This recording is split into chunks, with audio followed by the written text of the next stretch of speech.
greed that most dealerships nowadays has is insane. This is the newest car in the collection, the 2025 CT5E Blackwing Le Monster Edition. And this is one of 101. First off, we got this from Central Houston Cadillac. We were the only good dealership to work with. Got an @ sticker with some other bonus things thrown in. Amazing to work with. Shout out them because some of the things these other dealerships did are crazy. Originally, we were looking for a white interior one. And I'm not going to name exact dealerships. I'm not going to look into if these cities have more than one. So I'm not sure if it's very specific. But so there were 2 white ones for sale in the US. One in California, one in Cincinnati. California dealership said, we don't sell at a state.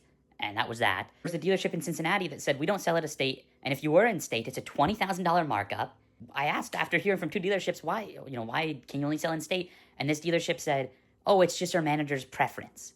So I'm thinking, okay, maybe they don't want some rich guy in California to buy it and it just sits in a garage its whole life, But then he said, but I'll talk to my manager to double check.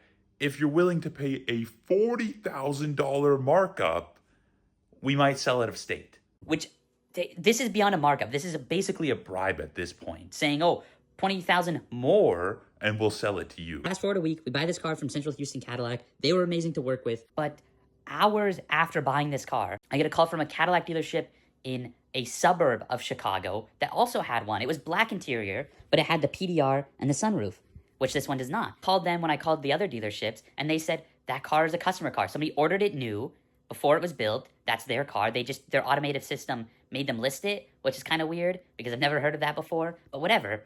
Anyway, hours after buying this Le Monster Edition, they call saying, hey, we got delivery of the car that you called about, and the person who ordered it is paying $40,000 over sticker. So the person who ordered it is now paying a $40,000 markup, and you know what they said?